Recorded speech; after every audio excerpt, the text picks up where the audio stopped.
One of the tragedies of Christian history is that the Gospels were written in such a way as to ascribe to the Jews responsibility for the death of Jesus.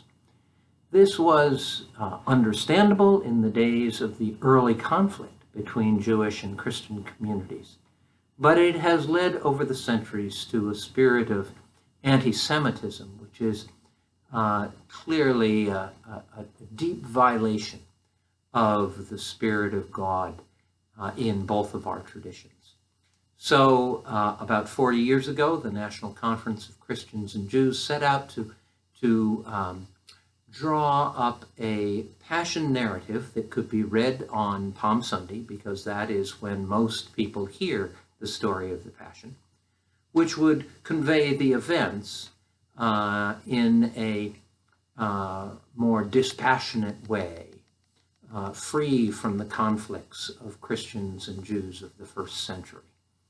And this narrative draws primarily on the stories as related in Matthew and Mark.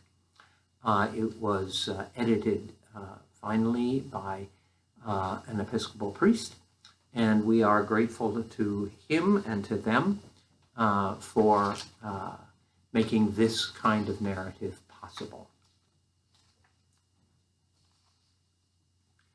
A liturgical interpretation of our Lord's Passion. As they walked, Jesus said to his disciples, "You will all desert me this very night. So it is written in the prophet Zechariah, 'Strike the shepherd and the sheep will be scattered.'"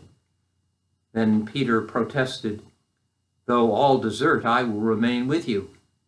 Jesus replied, "I tell you truly that in this very night before the cock crows twice, you shall deny me 3 times. Still, Peter maintained, "Even though I must die with you, I will never deny you." And so declared all the disciples. Jesus halted in an olive grove called Gethsemane. Then going apart with Peter, James, and John, he left them to watch and continued a little further alone. There he fell on his face in anguished prayer. Soon he returned to the 3 on watch and found them sleeping. Rousing them, he asked Peter, "Could you not watch with me for just 1 hour? Watch and pray that you are not put to the test, for the spirit is willing, but the flesh is weak." Again Jesus went apart in troubled prayer, and again he returned to find the disciples sleeping, for their eyes were heavy. A 3rd time Jesus withdrew to pray, and a 3rd time he found the disciples sleeping. Then Jesus said, "Sleep on and finish your rest. Now is the time for the Son of Man to be delivered into the hands of sinners. Here comes my betrayer." Jesus had not finished speaking before Judas, one of his own disciples, arrived with a group of Roman soldiers and other armed men from the temple. Now the betrayer had arranged for the authorities for a sign and had said, "The man whom I kiss is the one you want." In accord with this arrangement, Judas went directly to Jesus and cried out, "Greetings, Master," and then he gave him a kiss. Jesus responded, "Judas, would you betray the Son of Man with a kiss?" Immediately the soldiers laid hands on Jesus and held him fast. Then one of the disciples with Jesus drew his sword and cut off the ear from the slave of the high priest. But Jesus said to him, "Sheathe your sword. All who take up the sword will perish by the sword. Do you not know that I can call on my Father and that he will respond at once with more than 12 legions of angels?" And turning to the mob, Jesus cried, "Have you come for me as against a rebel bandit with swords and clubs? Why did you not seize me in the temple where I was teaching day by day? Were you so afraid of the Jewish people that you must come for me by stealth? Nevertheless, your actions are fulfilling the words of the prophets." Then all of his disciples forsook him and fled. Those who had seized Jesus brought him to Caiaphas, whom the Romans had made a high priest. Peter followed at a distance as far as the courtyard. There he sat with the attendants and warmed himself by the fire. The high priest had gathered the whole council, and they began to arrange the case against Jesus, which they would present to Pontius Pilate, the governor. The charge was that Jesus claimed to be the king of the Jews, and they brought in many false witnesses, but to no avail. Finally, 2 came forward and testified, "We heard this man say, 'I will tear down the temple made with hands, and within 3 days build another not made with human hands.'" Testimony was evidence that Jesus claimed an authority over temple affairs, which traditionally belonged only to the rulers of Israel, and in those days Israel was ruled from Rome. Yet even these witnesses were unable to agree on their testimony. Finally, Caiaphas stood up and examined Jesus directly. "Have you no answer to these charges?" demanded the high priest. Jesus remained silent and answered nothing. Then the high priest put the question of kingship in terms of the royal titles "anointed" and "Son of God." "Are you the anointed one, the Son of the Blessed?" He probed. Jesus answered, "I am, and you shall see the Son of Man seated on the right hand of power and coming in the clouds of heaven." The high priest turned and said, "What need have we of more witnesses? He has condemned himself." They all concurred that Jesus was indeed worthy of death. Then those holding Jesus began to spit on him. They covered his face and were striking him as they taunted him and said, "O anointed one, prophesy who it is that is striking you." Now Peter was warming himself in the courtyard when a small slave girl entered. She confronted Peter and said, "You were also with this Jesus, the Nazarene." Peter quickly denied it. "I do not know what you're talking about," he replied, and went outside into the gateway. Meanwhile, the cock crowed. The slave girl followed Peter out and said to one of the bystanders, "This man is one of them." Again, Peter denied knowing Jesus. After a little while, the bystanders said directly to Peter, "Surely you are one of them, for you speak with a Galilean accent." And Peter began to swear with an oath, "I do not know the person of whom you are speaking." But the cock interrupted him as he crowed for the 2nd time. And immediately Peter remembered how Jesus had said to him, "Before the cock crows twice, you will deny me 3 times." He went out and wept bitterly. When morning arrived, all the chief priests, along with the other Roman collaborators, bound Jesus and delivered him over to Pontius Pilate, the imperial Roman governor. When Judas saw what was happening, he knew that Jesus was doomed, and he repented. He returned the 30 pieces of silver to the chief priests and confessed, "I have sinned in betraying innocent blood." "What is that to us?" they responded. "That is your affair."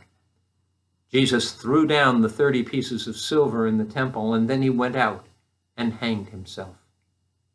Picking up the silver pieces, the chief priests said, "It is unlawful to put this silver into the treasury, for it is blood money." Whereupon they used the money to buy the potter's field for the burial of strangers. Therefore, that field is known to this day as the Field of Blood.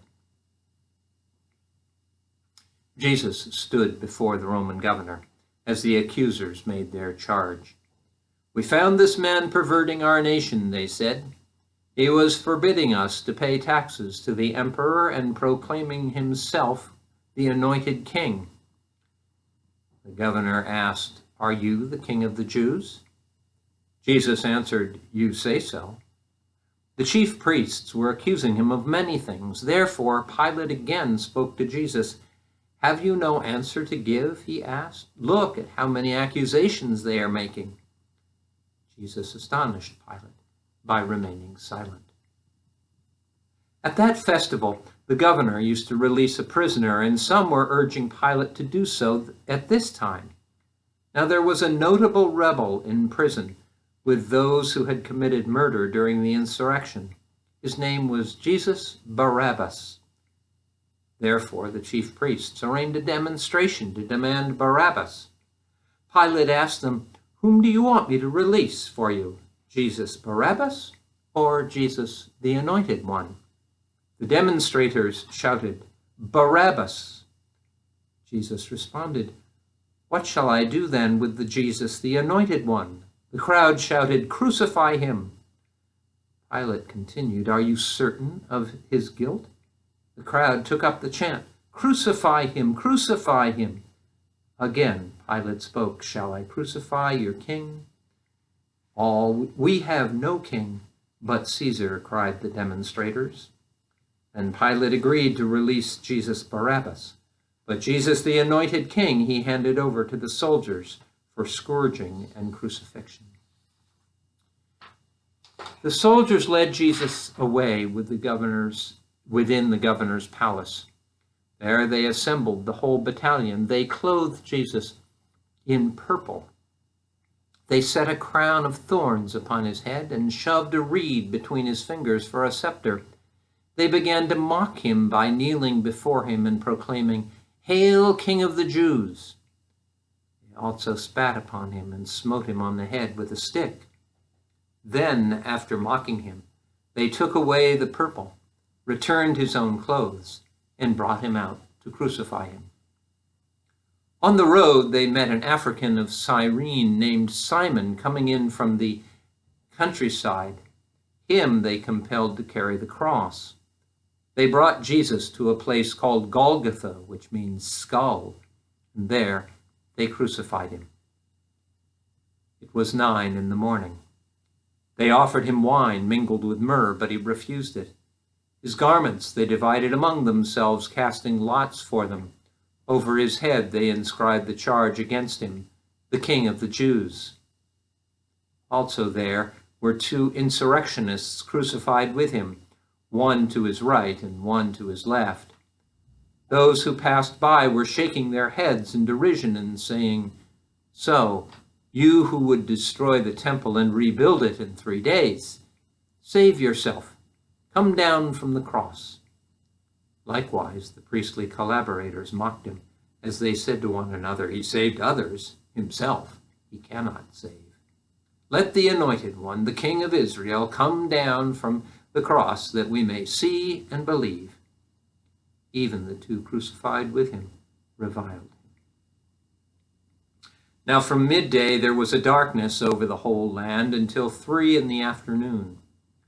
At that hour, Jesus cried out in a loud voice, "Eli, Eli, lema sabachthani," words that mean, my God, why have you forsaken me?"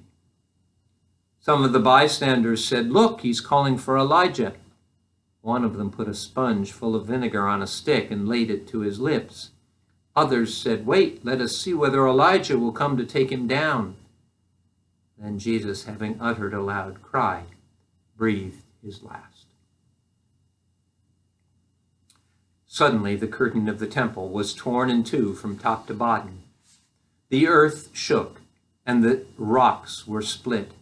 Even the tombs of the dead opened.